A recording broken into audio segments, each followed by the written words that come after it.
അസാധ്യമെന്ന് കരുതിയ മാലിന്യമുക്ത നഗരമെന്ന ചരിത്ര നേട്ടം കൈവരിക്കാൻ കൊച്ചി കോർപ്പറേഷന് കഴിഞ്ഞതായി വ്യവസായ വകുപ്പ് മന്ത്രി പി രാജീവ്. കൊച്ചി കോർപ്പറേഷനെ മാലിന്യമുക്ത നഗരമായി പ്രഖ്യാപിച്ച് സംസാരിക്കുകയായിരുന്നു അദ്ദേഹം.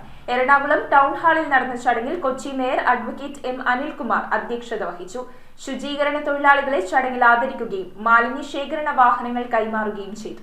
കൊച്ചി കോർപ്പറേഷനെ മാലിന്യമുക്ത നഗരമായി വ്യവസായ വകുപ്പ് മന്ത്രി പി രാജീവ് പ്രഖ്യാപിച്ചു. അസാധ്യമെന്ന് കരുതിയ മാലിന്യമുക്ത നഗരമെന്ന ചരിത്ര നേട്ടം കൈവരിക്കാൻ കൊച്ചി കോർപ്പറേഷന് കഴിഞ്ഞുവെന്ന് മന്ത്രി പറഞ്ഞു. ജനങ്ങളുടെയും കോർപ്പറേഷന്റെയും സംയുക്ത ശ്രമം കൊണ്ട് കൊച്ചി നഗരത്തിൽ മികച്ച മാറ്റങ്ങൾ സൃഷ്ടിക്കാൻ കഴിഞ്ഞുവെന്നും മന്ത്രി പറഞ്ഞു. സമൂഹത്തിലെ വിവിധ വിഭാഗങ്ങളിലേക്കുള്ള ക്ഷേമ പദ്ധതികൾ മുഖേന സർക്കാർ സമഗ്ര വികസനത്തിനായി പ്രവർത്തിക്കുന്നതായും പുതുതായി വർദ്ധിപ്പിച്ച ക്ഷേമ പെൻഷൻ, സ്ത്രീകൾക്കും തൊഴിൽ രഹിത യുവാക്കൾക്കുമായി പ്രഖ്യാപിച്ച പ്രത്യേക സഹായങ്ങൾ എന്നിവ നവംബർ മാസത്തിൽ തന്നെ പ്രാവർത്തികമാക്കുമെന്നും മന്ത്രി അറിയിച്ചു. Kochi mayor advocate M Anilkumar ചടങ്ങിൽ അധ്യക്ഷനായിരുന്നു. ശുചീകരണ തൊഴിലാളികളെ മന്ത്രിയുടെ നേതൃത്വത്തിൽ ആദരിച്ചു. മാലിന്യ ശേഖരണ വാഹനങ്ങൾ ശുചീകരണ തൊഴിലാളികൾക്ക് കൈമാറി. Deputy mayor K A Ansiya, വിവിധ സ്ഥിരം സമിതി അധ്യക്ഷരായ C A Shakeer, C D Vatsalakumari, T K Ashraf, Seena teacher, J Sanilmon, Malini Kurup, Benedict Fernandez, കൌൺസിലർമാരായ അഡ്വക്കേറ്റ് ആന്റണി കുരീത്തറ, സുധ ദിലീപ് കുമാർ, ശുചിത്വ മിഷൻ ജില്ലാ coordinator Sheethal G Mohan, Haritha Kerala mission ജില്ലാ കോർഡിനേറ്റർ എസ് രഞ്ജിനി,